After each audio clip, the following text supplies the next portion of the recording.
and welcome to Cycling Insights, your cycling podcast brought to you by L'Étape Australia by Tour de France. Before we start, don't forget to subscribe to the podcast on Apple Podcasts, Spotify, or on your favourite podcast app. Give us a follow and leave us a review.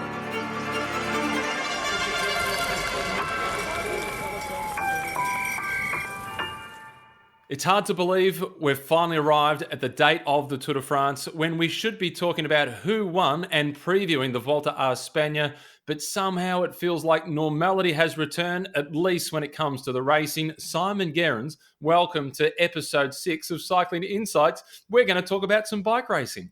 Thanks, Matty. It's great to be back, and it's great, like you said, to be talking about racing again. On the eve of the Tour de France, the biggest one of the year, it's so good to be back amongst the racing. So for you, this is a completely different experience. Before we get into the actual tour itself, we're going to preview the tour, give our thoughts on who might win, who could be a surprise packet for the general classification. Obviously, we'll take a look at the Aussies. I'm going to have a chat with Amanda Spratt as well. Her program has been changed a bit with the cancellation of the World Championships. Graeme Brown is going to coach me through the Tour de France. I'm going to get fitter instead of normally in the tour it goes the other way. And we've had the announcement from L'Étape Australia with the event being postponed to March. So more news on that at the end of the show. And Caleb Ewan in the show as well. But for you, this is new.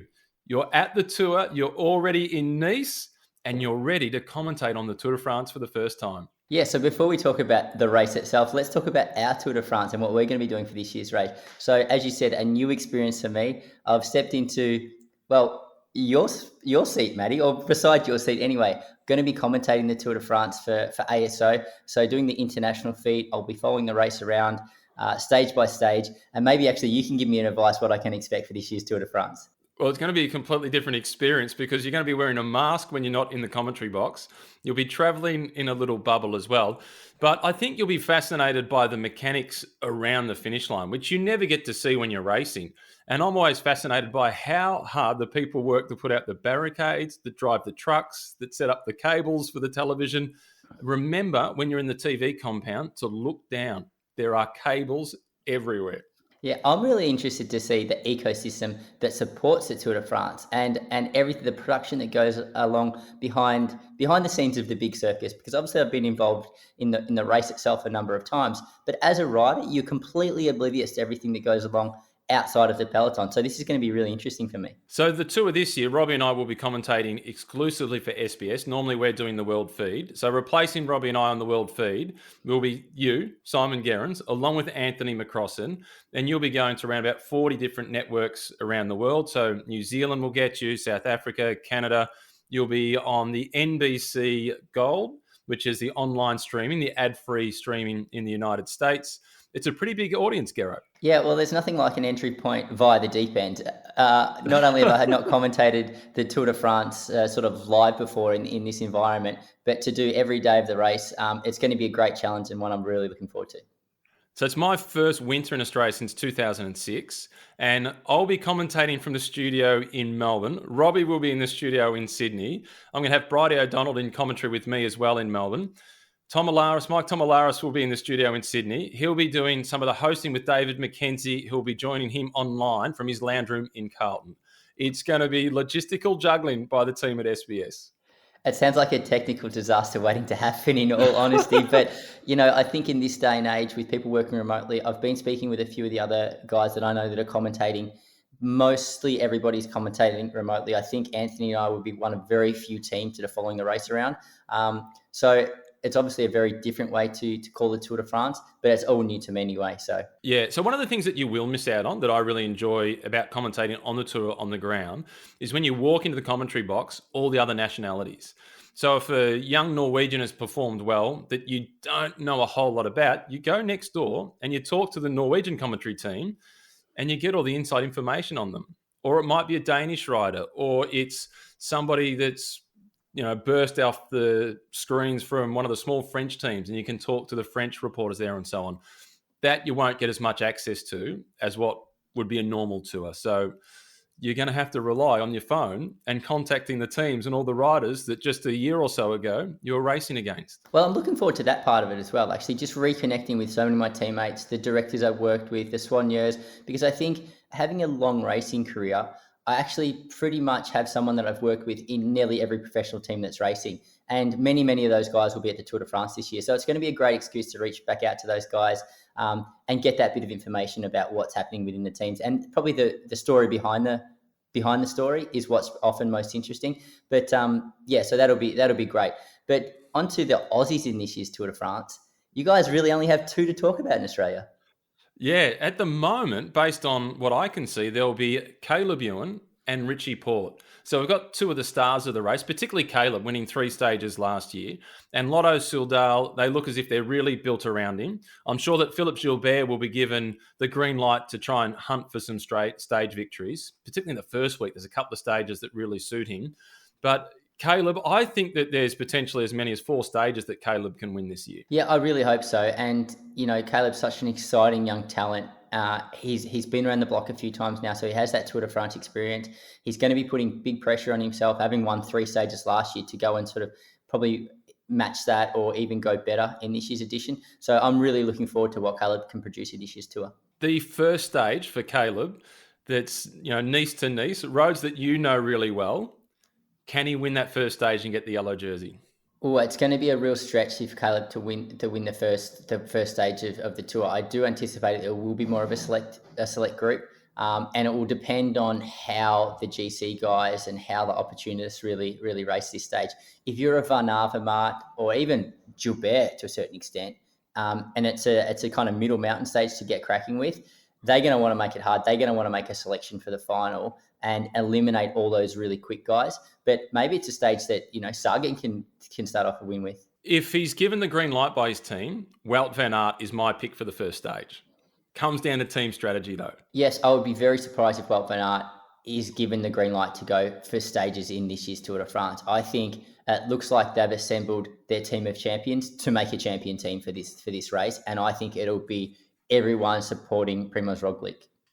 Yeah, we'll get to Primož in a moment, and there's a fair bit to talk about around Jumbo-Visma. So Caleb Ewan, we've got big expectations for him to replicate what he did last year, 3 stage wins there. I think he can win 4 this year. He looks to be in really good form. He looks to be in a really good headspace as well. Richie Porte, we've spoken about him for a long time as a challenger for the podium. You were recruited across to BMC to support him in that bid when sadly he crashed out stage 9 again on 2018 on the road heading towards Roubaix. His form looks good. Is he a contender for a top 3 finish? I think Richie would put in a brilliant performance to finish on the podium in this year's Tour de France. If I was a gambling man, as much as, Richie's a dear friend of mine and I'd love nothing more to see him do a result like that, I don't think we'll see him on the podium come Paris. I don't think he has the team there that'll all be behind him. I've heard whispers that he's leaving Trek. So you never get as a united team behind you when your teammates know that you're actually leaving at the end of the year.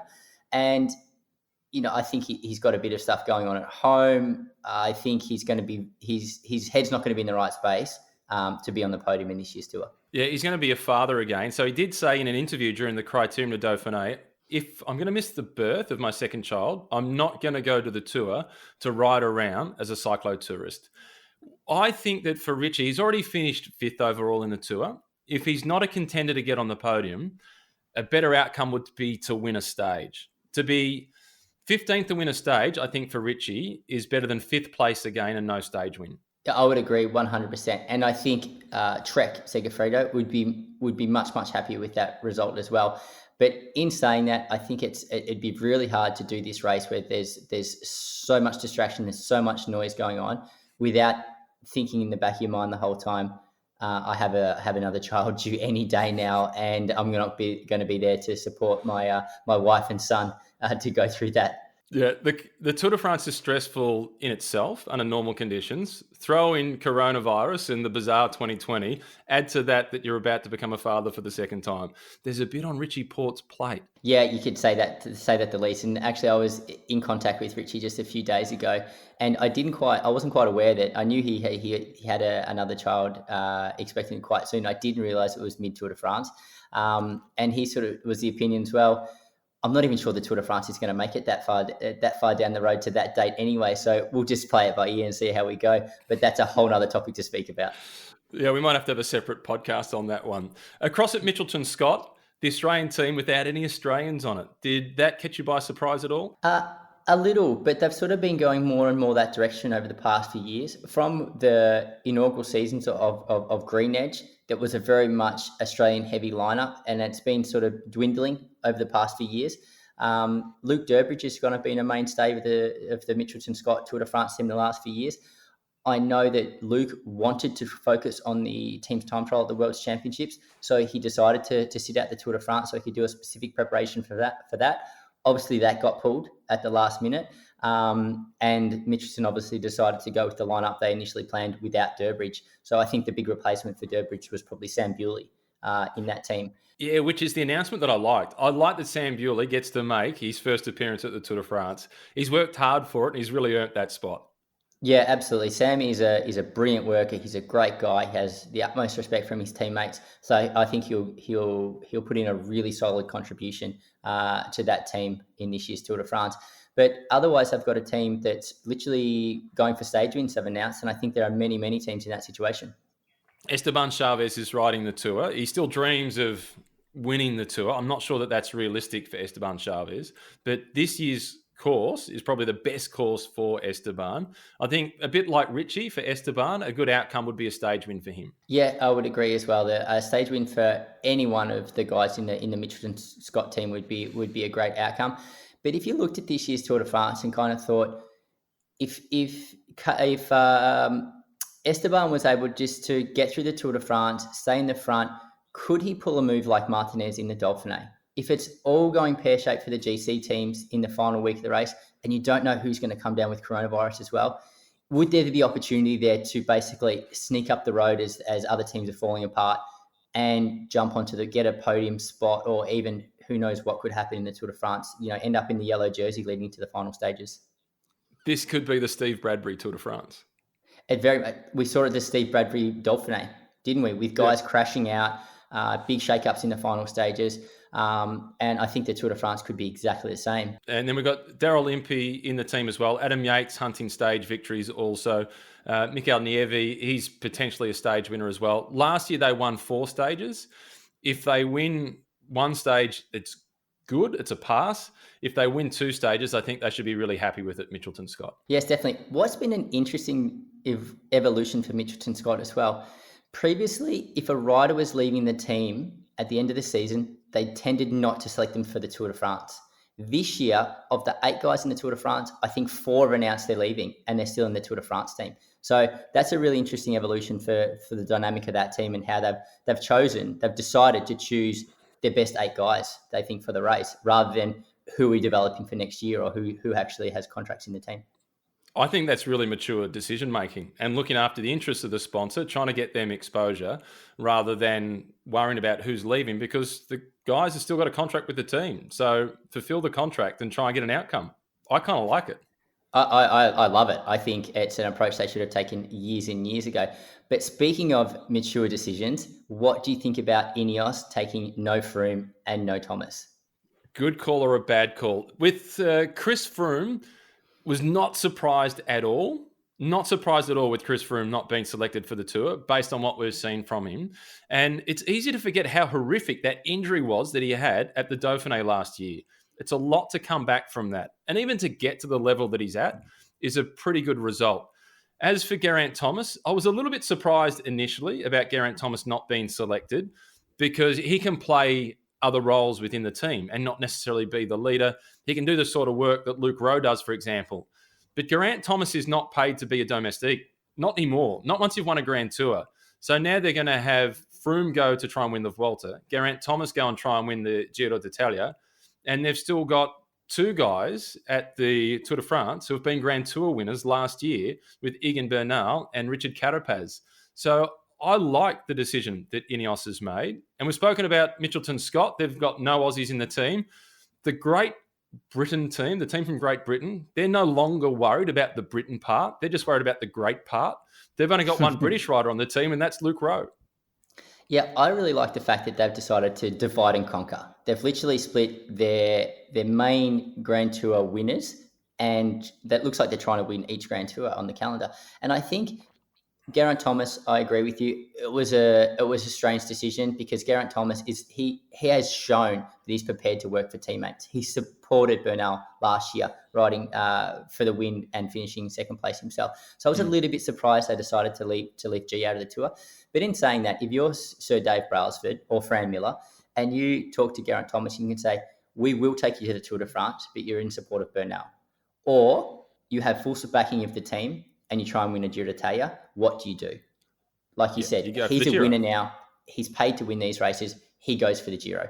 Froome, no big surprise there. Not only did he not show he's at the level that he needs to be to make the Ineos team at the Tour de France, he didn't show that level at the Dauphiné, but he's also leaving the team. He's also proven he's not a reliable helper, and we saw that in the past.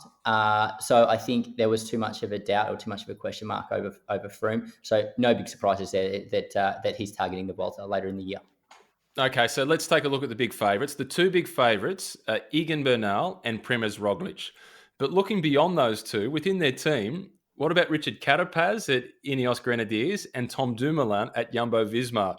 Either of those two in this strange lead up to the Tour de France could be the surprise packet to get the win. Yes, most definitely. And with the Tour de France, where anything can happen more so than in the past, there's so many other elements to take into consideration. There is no reason why these sort of second-tier leaders, if they haven't had to do too much work for their leaders, could step up and take the role of team leader. We did see Dumoulin doing some fantastic work for Roglic in the Dauphiné. He looks like a very committed team player. The Carapaz-Bernal dynamic, we haven't seen that play out yet. So it'll be really interesting to see how those guys work together. The one omen for Richard Carapaz was last year Egan Bernal. He was meant to target the Giro, but he had a crash in training, skipped the Giro, and then rode the Tour. This year, the plan was for Carapaz to target the Giro and try and defend his title. Now, the whole year has been thrown up in the air and it's landed differently. So he's riding the Tour de France. And he won't have the same level of attention focused on him that Egan Bernal will. It's going to be interesting to see how the dynamic within that team in particular does play out on the road. And if you were one of those leaders, Gero, put yourself in a position to be a contender for the yellow jersey. Which team would you rather have for support? Ineos Grenadiers or Jumbo-Visma? Looking at this season alone, I would go Jumbo-Visma. Obviously, they've had such a fantastic winning record this year. They've won nearly everywhere they've started, and with a range of different riders. They look like they have a really tight-knit unit. They're very solid as a team. Ineos, looking on the previous years of the Tour de France, they've obviously have a fantastic track record. This year, they haven't shown much as yet. They've obviously won some smaller races, but on the big stage, they haven't stepped up. So I'm going to go with Jumbo-Visma. How about you, Matt? Yeah, I was thinking about it in the context of, remember when you were playing football at school, it was lunchtime, and you had the two captains, everybody's lined up against the wall, and you get to pick your players, and the best player gets picked first. And if I'm lining up as a contender for the yellow jersey, and the entire peloton is lined up against the wall, and I get to pick that first teammate that I want, I'm picking Wout van Aert as my first teammate, as that super domestique. The job that he did at the Dauphiné was extraordinary. He was wearing the green jersey, leader of the points classification, and there was only about 25 guys left on his wheel when they're on a mountain stage. He weighs 78 kilos. He can look after you on the flat.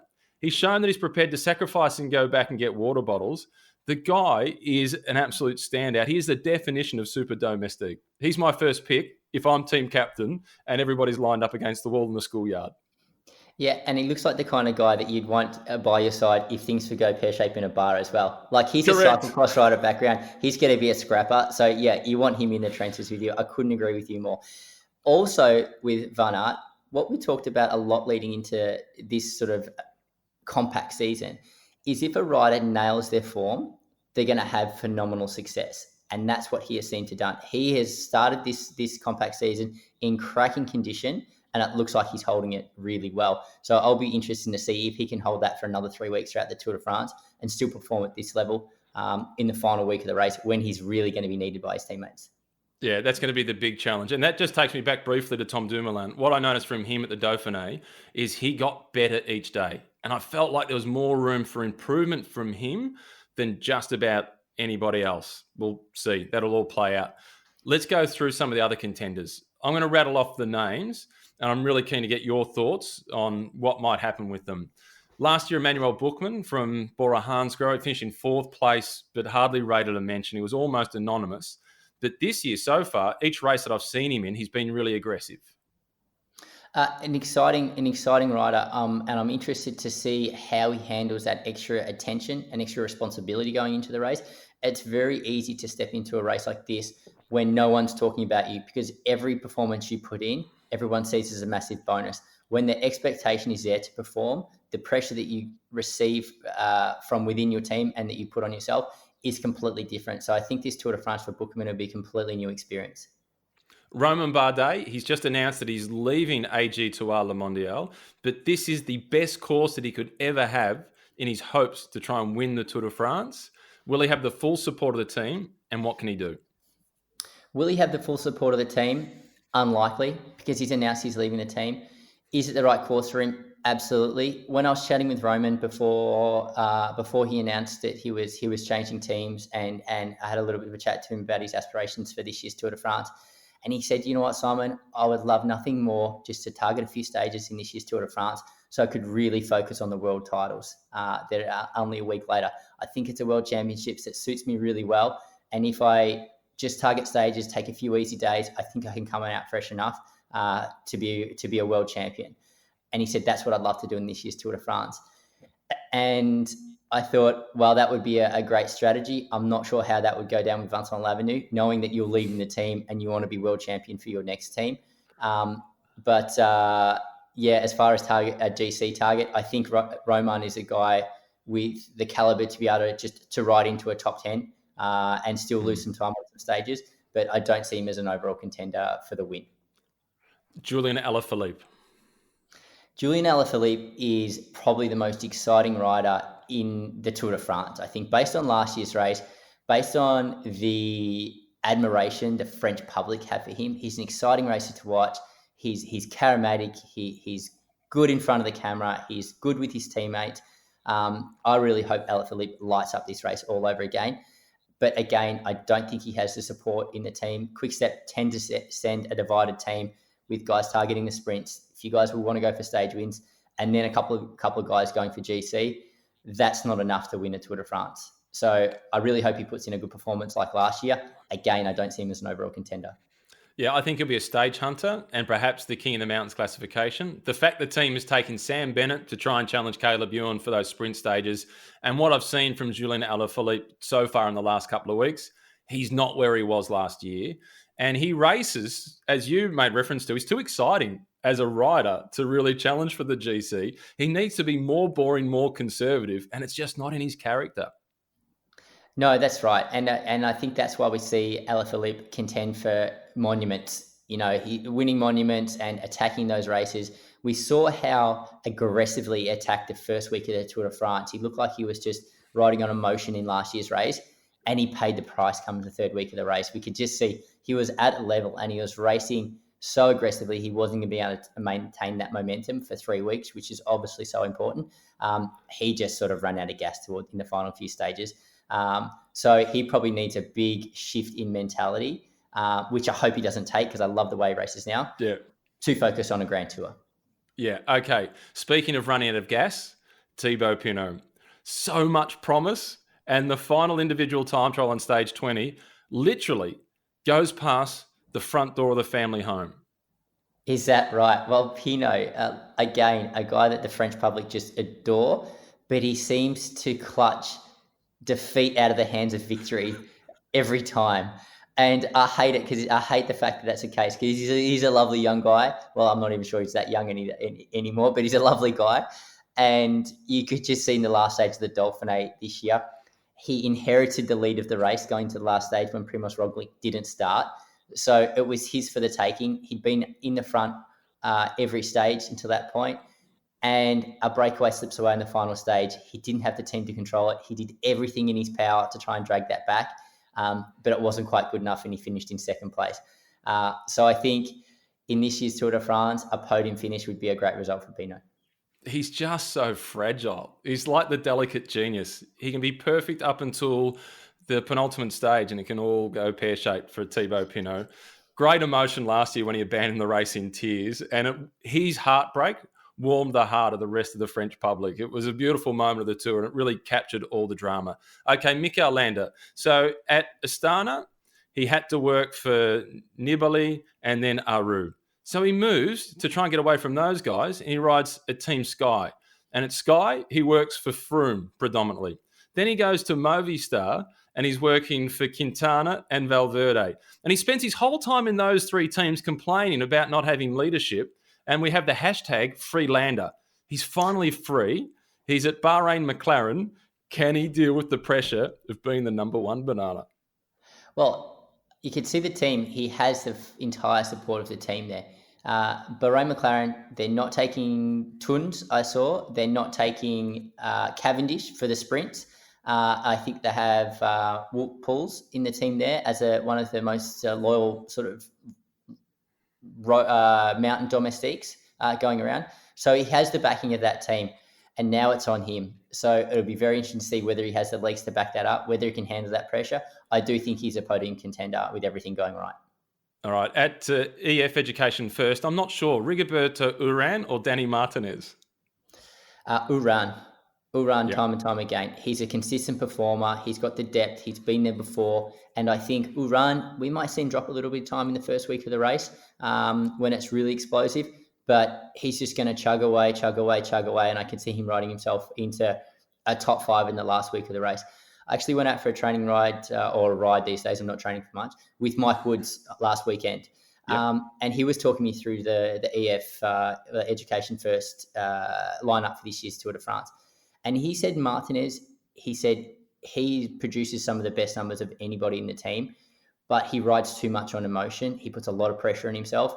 And we've seen him perform over the course of a week race now. We've seen him win stages in races like Paris-Nice, but he tends to fold in the last week of a 3-week race. So Martinez is a guy for the future, but he's not quite mature enough to be there for the entire 3 weeks as yet.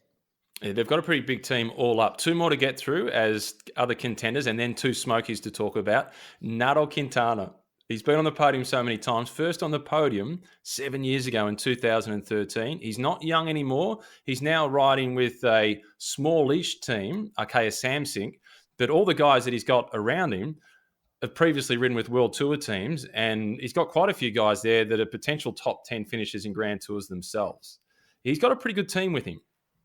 So he's got a solid team, and I think just purely for the fact that he's in a smaller team in Arkea Samsic, he won't have the same pressure in the bunch. They won't expect that team to take on the responsibility. But in saying that, being in a French team, if he's in a position to lead the race, his team are going to take that opportunity, and they're going to take every bit of press they can get. So I think that's a team that would ride as long as they could to defend a yellow jersey, even if it meant at the detriment of trying to win their overall race. Okay, another one of the Colombians making his first appearance at the Tour de France. And I just love it when he races because we get to say Superman Lopez. Miguel Angel Lopez. Obviously one of the most exciting climbers in the bunch these days. We've seen him sort of win explosive summit finishes in the Vuelta a España. Astana, interesting that they're not taking Fuglsang. That Fuglsang's decided to target the Giro because his condition looking into this sort of short season looked very impressive. So again, Lopez are definitely a top 10, top 5 finisher. I don't think he has the depth in the team to support an overall win. Yeah, okay. The 2 smokies. Another one for the French to get excited about, the philosopher. He studied philosophy. He's written a couple of stage plays. Guillaume Martin giving hope to Cofidis. Well, Guillaume Martin, the fact that he turned pro basically with a small Belgian team, he got wildcards into the Tour de France for a couple of years, impressed in the mountain stages. He's finally been snapped up by a French team, and they're giving them hope in the mountains. Cofidis have thrown money at various GC hopes over the years who haven't really eventuated into much, but Guillaume Martin seems to be in the front group with the best climbers in the race. So whether he has the tenacity to snag a stage win, I don't know, but I think that would be a great result for Martin this year's tour. And he's one of the most interesting interviews of anybody in the peloton. If you get a chance, take it. The last one And we were asked a couple of weeks ago on SBS to give our outright favourite and our smoky to try and win the Tour. And this is my smoky. He's 21 years of age, Simon, Tadej Pogačar of the UAE Emirates team and Slovenia. When Pogačar burst onto the scene basically last year, I had a chat with Neil Stevens, who he was his director at UAE Emirates, and he said, this kid is amazing, super mature, hard worker, and has a massive engine. And he goes, I'm really excited to support this young guy's career and see what he can do. And he had a fantastic string of results last year. Obviously in the podium at the Vuelta a España at the end of the year. He looks like he'll be the go-to person for UAE Emirates in this year's GC, in the GC of this year's Tour de France. Has some experience around him, but I think a podium finish again for Pogačar would be a fantastic result and one I'd really love to see. There's a really cool story about him racing an under-19 race in Slovenia when he was about 14 years of age, and the national coach was there, and the peloton came through, a bunch of cars came through, and then this little kid looking, half the age of everybody else came about 5 minutes later. And the national coach said, come on, you need to encourage this kid, cut him a break, pull him out of the race, and put him in his right category with the riders that are his age. They said, he's about to lap the field. It was about a 10K lap. Yeah, phenomenal. And you just saw the way he was attacking races, even earlier this season, before we went into the COVID pandemic sort of shutdown. He's an exciting racer to watch. Oh, I love watching him race. Okay, the last couple of points on previewing the Tour de France. Can anybody beat Peter Sagan in the race for green? Based on this season's performances, yes. Based on Sagan's track record at the Tour de France, obviously not. Sagan is a guy that obviously he can stay in the front group generally until there's 20 or 30 guys left. So that just opens up a whole new window of stages that he can potentially win over the other sprinters. It doesn't look like he's sprinting fast enough these days to win out and out bunch sprint when all the quick guys are there. But he is Mr. Consistency when it comes to stage finishes in the Tour de France. So as long as he brings that consistency into this year's race as well, no one's going to beat him. But really, he hasn't shown a great deal this season so far. No, he's been way off the mark to what we're accustomed to. And for him to win it, he needs to pick up a lot of points in those medium mountain stages with the big points that are up for grabs at the intermediate sprints. So I think we'll see a lot of Peter Sagan in early breakaways in medium mountain stages if he's going to hunt yet another green jersey. And why wouldn't he when he's already won 7? Yeah, exactly. Why wouldn't he? And I think he's obviously realised that's what he's paid to do these days. He's targeted green jerseys because he seems to come up consistently for the Tour de France every year. But what will be interesting, and I think an interesting challenge for Sagan, with the Tour de France being completely different window of the season, one that he's not used to peaking for, it'll be interesting to see how he manages that. Because what we've seen so far this year is a lot of riders that are winning are guys who are sort of new onto the scene, or guys who don't traditionally perform in those races, because I think the season's just out of sync ever so slightly. So they're not really used to peaking at this period for the year. So it'll be interesting to see how Sagan goes in a Tour de France that's basically run throughout September. All right, the last one on the Tour. And this one is impossible to answer, but we're going to try and answer it anyway. What sort of impact do you think the lack of racing this season will have on the third week of the Tour? The Tour's long as it is, and the third week you can see riders really explode. There's only so much training you can do, but there's going to be a definite lack of race hardness. What impact will that lack of racing have on week 3? I don't think that the lack of racing will have much of an impact on week 3, because theoretically, a lot of these guys are going to be going to the Tour de France fresher than what that would normally approach the Tour de France with less racing in their legs. I think what's going to have a big impact on the third week of the race is all that outside influences that these guys are going to be dealing with at the Tour de France. The fact they're going to have to wear a mask the whole time they're in public, the fact that they're going to be in these little bubbles and not going to be able to interact with their friends that maybe come to see a race, or if their families won't be able to visit them on a rest day, they're going to be completely isolated. So I think by the third week of the Tour de France, that's going to wear really thin, and they're going to be really getting over being in that sort of situation for that period of time. I know of some riders that have basically been in a team bubble environment since before the first race of the season, so since before Strata. So by the time they get to the end of the Tour de France, that will be 10 weeks away from their friends, their families, and pretty much only interacting with a very small group of guys that are their teammates. So I think they're all going to be ready to kill each other by the third week of the Tour de France, and team dynamic will be totally out the window. There are going to be some interesting moments on the team bus. Well, one of the riders that we're looking forward to seeing on action, obviously, is Caleb Ewan. Last year, he won 3 stages of the Tour. He's going to be a big factor in 2020. So, Caleb, here we are a couple of days before the start of the Tour de France. How are you feeling leading into your second tour? Yeah, I'm feeling good. Obviously, this year's been a little bit different to the years before, but my form seems to be going good. I had a race win last week, so that's always good for the confidence coming out of the lockdown. So I think everything's on track for a good tour. Yeah, obviously you had an outstanding first Tour de France, winning 3 stages, particularly on Champs-Élysées. Obviously carrying a bit more pressure into this year's edition. So what are your expectations of this year's race, and what are your hopes? Obviously there's a lot of pressure to kind of repeat what I did last year. If I can get, the goal always in the Tour de France is to go for a stage win. So that's my goal, to go for a stage win and hopefully more. But this year's going to be a bit tougher than last year, I think, because just the course this year is super tough. There's not as many sprint opportunities. So that just means when they come, I have to really take them.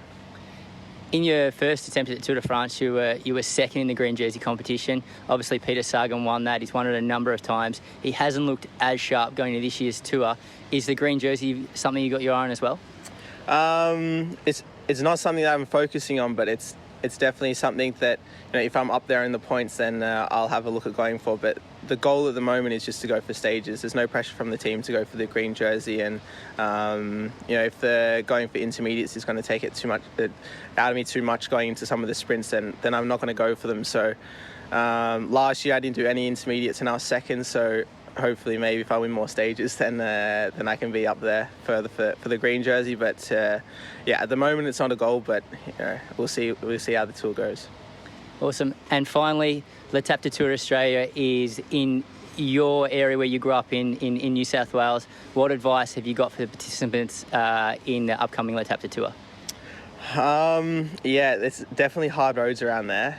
Lots of steep climbs, especially around Berry. I think Berry Mountain, if they go up there, is quite steep. And I did a lot of training there, but I'd say just pace yourself up those climbs. Don't go too hard at the start because they are long and they sometimes feel like they're never going to end. Great. Thanks, Caleb. All the best for the upcoming tour. Hope you get that stage win nice and early and you're up there for the green jersey. Cheers. Thanks. Some high expectations for the Australian sprinter at the Tour this year. But for the women, Simon, they've got Le Course. Unfortunately for Amanda Spratt, who's one of the riders that we see regularly at L'Étape Australia by Tour de France, the World Championships aren't in Switzerland that she's been preparing for specifically. Yeah, such a shame for all these riders, and particularly Amanda, who probably doesn't get as many opportunities as she'd like to step up and be an out-and-out team leader. She gets that with the Australian team, and she doesn't always get that at Mitchelton-SCOTT. She was really looking forward to the World Championships this year. I think she saw it as her big chance to go, to that top step of the podium. And she's had that all taken away from her. So I really feel for Amanda in this environment. Well, let's see how she responds to it. Here she is, our chat with Spratt. Amanda Spratt, here we go again. When we spoke first up for this podcast, we spoke about how you're coping with the postponement of the Olympic Games. You said, no problem. World Championships coming up. I'm ready to go. Spratty, the Worlds have been postponed. I know. I'm really sad. Yeah, I mean, what can I say? It just sort of continues on with how this year seems to have been. Just, you expect the unexpected. And I'm finding myself here at altitude right now. I'd planned to be just above Martigny, where the Worlds were scheduled to take place for 3 or 4 weeks. So I'm still here at altitude. But yeah, all this course recon I've been doing is probably not so necessary then. But if anyone wants to know what the course would have been like, I think I'm going to be the biggest expert there is on the planet. What was your reaction when the announcement was made that the World Championships won't be in Switzerland and they're going to look for an alternative venue? Yeah, I mean, I felt a bit devastated. I mean, yeah, it has been a goal for so long. But at the same time, you always have those conflicted feelings of, yeah, this is cycling, but there are, such a bigger problem in the world right now with COVID and with the pandemic. So, I mean, I think yeah, it was just becoming impossible to host the World Championships in Switzerland with a number of restrictions. I mean, I've spoken to a few people who seem quite hopeful that it can be rescheduled, postponed, put in another country. So I'm holding hope on that, and I've read that they really want to still make it a climbers course, so to suit the same type of rider. So I believe the decision should be made in the coming days. So fingers crossed. Yeah, indeed. So then what's on the program for you? Because you're not doing the course. I was hoping to see you there. In fact, I did a preview about the course just a couple of days ago, and I said, I hope Amanda Spratt is there. She could really challenge on the circuit that they've got. Yeah, I would have loved to have been at the course, but just with the way the women's cycling calendar is going, we've had several races cancelled. We had Sweden, Norway, Holland all cancelled. So we need to actually give races to all of our riders. So we've got the same group doing Plouay and La Course, which means I sit those out. Next race for me will be the Giro. So that's sort of been a big goal the last few years anyway. So it'll be that way again this year. They've announced the route. It's very challenging. There's not an individual time trial, which probably suits my characteristics a little bit better. So I think it's going to be quite a tactical and exciting Giro this year. How do you work it out between yourself and Annemiek? I think they've found out that she's not unbeatable this year. She is one of your teammates. There's finally a race that she hasn't won. How do you work it out between the two of you? Oh yeah, I think it's always, we've always been able to manage this quite well and work well together, having the same sort of goals. So I think we both know we're going into this race to target it. And I mean, a lot of the time in the Giro, the courses are that hard, or you have that hard stage where it really, sets the leader out from the rest. So that's what's happened in the last few years. So I think we go in with the same approach. And I do think with the course this year, I mean, there's no individual time trial, so she won't be able to go out and put 3 minutes into everyone else on a crazy uphill time trial. So I think it's the sort of Giro where it will pay to have more than sort of one person right up at the top. So I think tactically it can actually suit us to have both of us there. And then come the end of the season, when it eventually does come to a close, we continue to see on the news how tough it is for people to come back to Australia. Will you get to come home for Christmas? I mean, I hope so. I would love to be able to come back to Australia. But like you just mentioned, I've also been seeing some of the stories of families and people who have been trying to get home since March. And I think with the restrictions in place around the numbers coming into Australia, it's getting really hard. I think almost impossible on an economy class ticket. So, I mean, we sort of just sit here and hope that things start to get better and that situation will improve. But yeah, I mean, I'd love to be able to see my family over the summer, but again, I think it's just one of these crazy years where just have to be prepared with either option.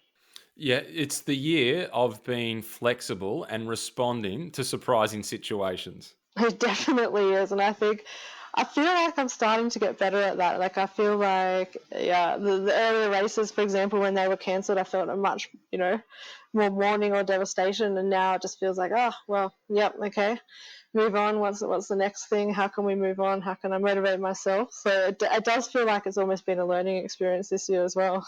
Do you think it can make you better as an athlete and then better in life in general, post being an athlete, having had this year to deal with? Oh, I think so. I think for a lot of people in general, just learning to, like you said, just be flexible and being able to adapt. And I mean, like I said, I'm sitting here in Martigny above the cancelled Worlds course and still having that motivation to go out and see the positives too. Like, I'm in a beautiful place in the world and there are amazing roads and climbs to explore here. So I'm sort of taking that positive now and really, really actually enjoying it. So I think, for a lot of people, it's probably been just finding that positive in what's been a really, really tough year. Well, before I let you go, I'm going to try and take the positive out of you not racing the course this weekend. I'm going to be commentating it for SBS. So I need the inside word from you, what I can expect to happen and who's going to win. Oh, well, I think it's going to be a exciting course. I mean, I've seen different tweets from like Annemiek versus Chloe, the sprinter, about should it be harder, not harder, longer, shorter. I think the course is going to be great. I think it's going to be an exciting course. I think when it's not super selective, then it can be more exciting. We know with women's cycling it'll be really aggressive. I think from start to finish, it's only 90 kilometers, or just over 90. So I know it's quite short. So I expect to just see breakaway after breakaway, and then I think there's going to be a sneaky attack in the final that will take the win solo, someone like an Anna van der Breggen. Yeah, I'm really looking forward to it. I think it's going to be super aggressive. The race is shorter than Annemiek's breakaway to win the world title last year. Yeah, that's even crazy to think of, isn't it? Yeah, exactly. So it will be super aggressive. Good luck at the Giro. We're going to catch up with you in each of our podcasts, and we're going to title this segment A Chat with Spratt. Fingers crossed for you for the Giro, and hopefully you get a World Championships to ride this year. Thanks, Matt, and chat again soon.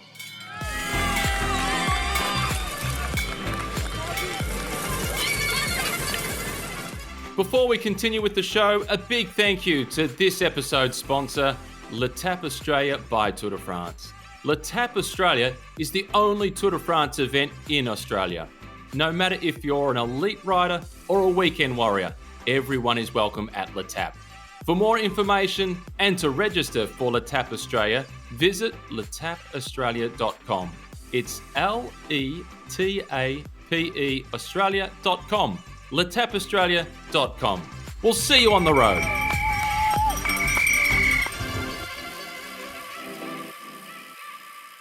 While Spratty's preparing for plenty of racing that's ahead of her, Simon, this year for the first time, I'm going to have access to a bike at the Tour de France. So I'm going to do some training, and I've got myself a coach, Graeme Brown. Should I be nervous? Well, in all honesty, you couldn't get a coach with a much better Palmares as a bike rider. There doesn't come a lot better than Brownie, so I think you're in good hands there. Graeme Brown, dual Olympic Games gold medalist. He was a guy that had a little bit of white line fever when he raced, but he's pretty calm as a coach. Here he is. Graeme Brown, this is a turn of the books. Although I'm interviewing you, you'll be the one putting me under the microscope and have me training throughout the Tour de France. Should I be nervous? Yes, you should. But you've always looked after me all right, Keno. So, swings and roundabouts. This was all your idea, and I kind of like it. Normally at the Tour, I'm traveling, driving, and I don't get to ride at all. This will be my first time where I get to ride.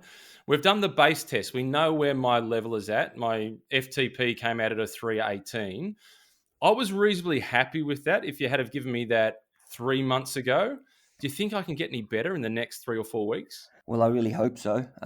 Otherwise, it's going to be a lot of hard work for nothing. But I definitely we can do something to improve. Work on a good structured program. We've got just an hour of ergo a day.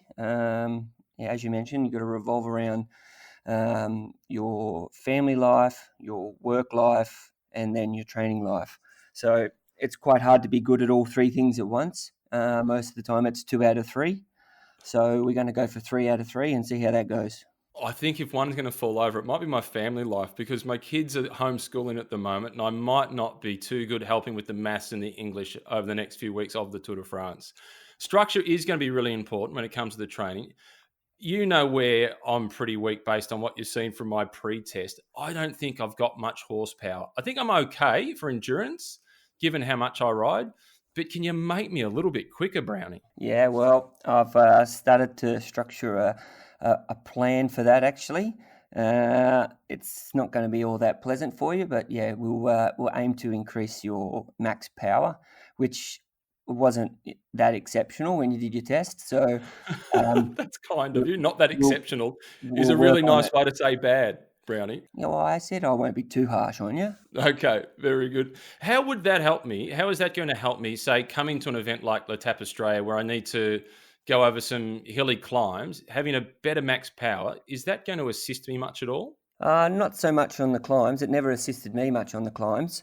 But we will be working on your climbing in endurance per se in such a short session. You know, obviously we can't sit and do 5-6 hour rides, but we'll work on specific efforts for each little part of what the goal was per stages of the tour. A sprint stage we'll do sprint efforts, and a hilly stage we'll do hilly efforts. So I think you'll be doing a lot of hill efforts during the Tour de France from what I saw on the course. I've seen a little bit of a look at what this training program is that you've got in store for me. You need to work on your marketing. One of them was listed as death by ergo, and you have got a fair bit of sprinting in there as well. Give me a flavour of what I can expect to do in a 1 hour session that replicates a day in the mountains. Yeah, look, I would start with a basic strength endurance set. So it's just, we'll go probably aim for about 5 minutes, 5 by 5 minutes with a, target around, we've got a target figure we had in mind. You've done a 5 minute test and then at a low cadence to give you that strength on a climb.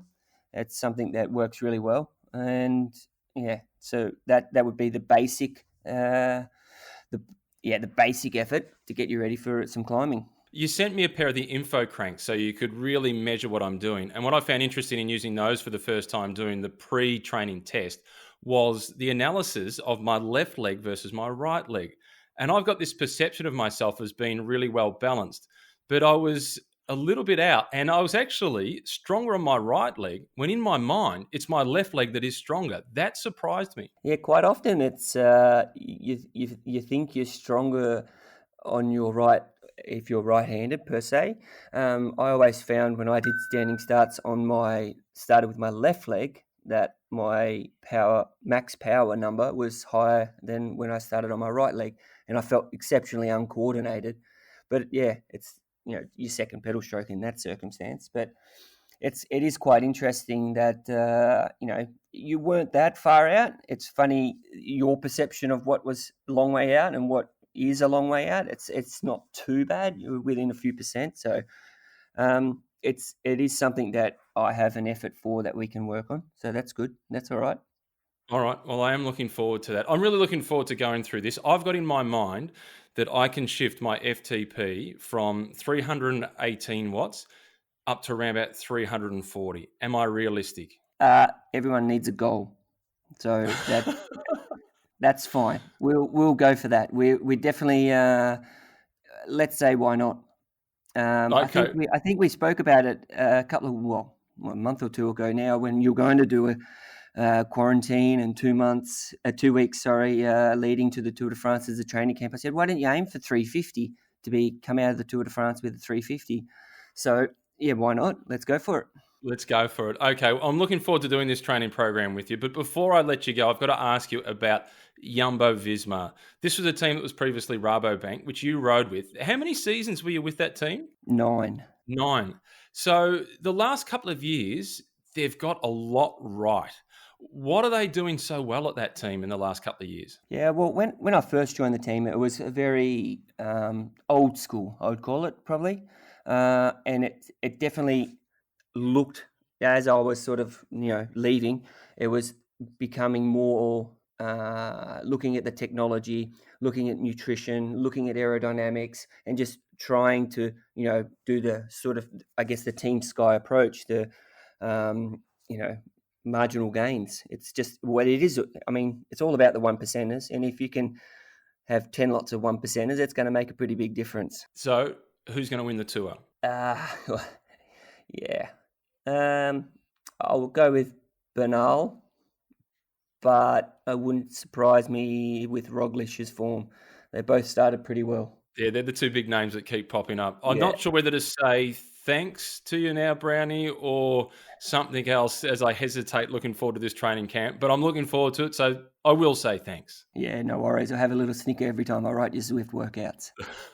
Perfect.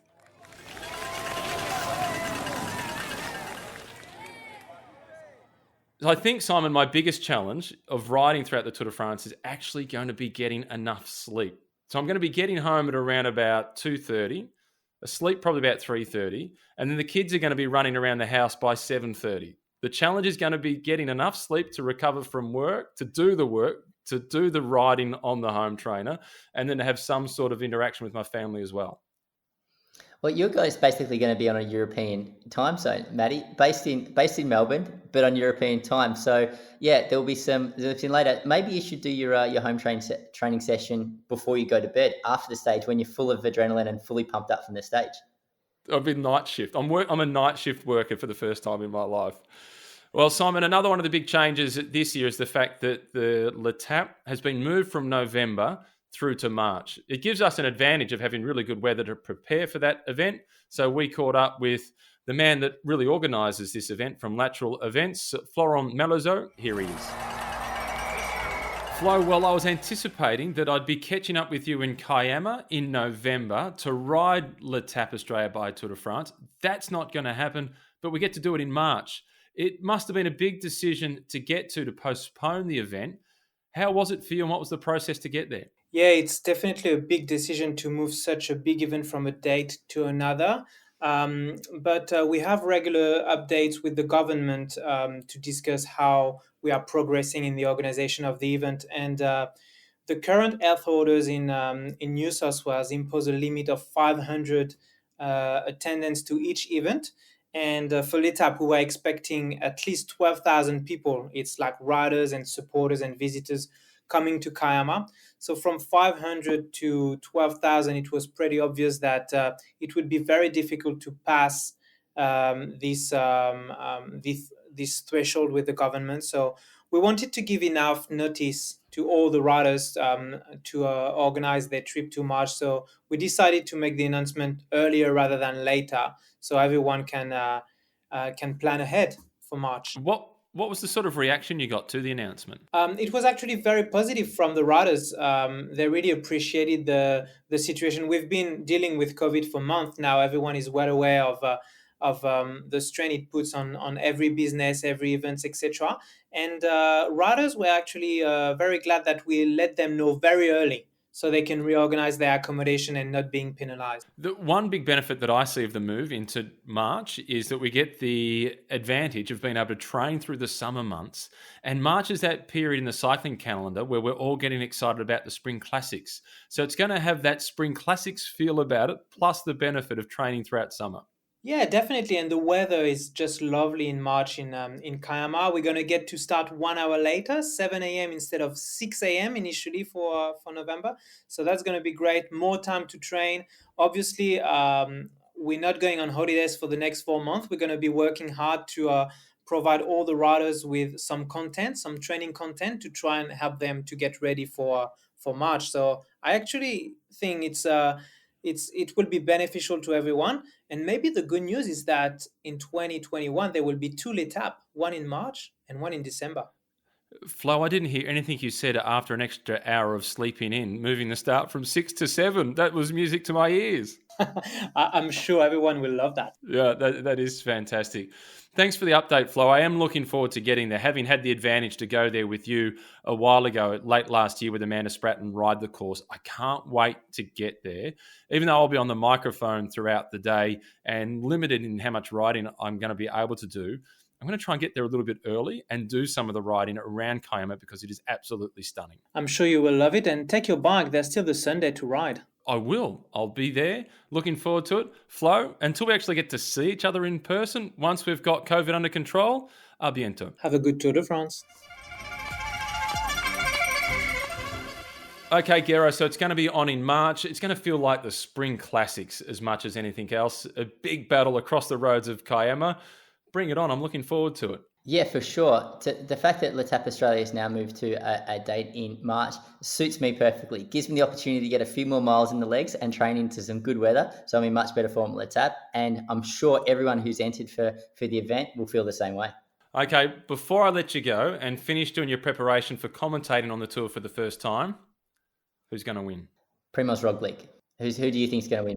Well, I picked Primoz 2 weeks ago, so I don't want to change horses now. I'm going to stick with it. I think you're on a solid bet there. I think Primoz Roglic has shown all the makings to be the Tour de France champion for 2020. So Slovenia, a country of 2 million people, could have themselves a Tour de France winner. Hopefully you've enjoyed the podcast. Don't forget to tell your friends about it, subscribe, and leave a review on whatever your favourite podcast platform is. And we look forward to seeing you in Kiama in March. Thanks a lot for listening to Cycling Insights, brought to you by Letap Australia by Tour de France.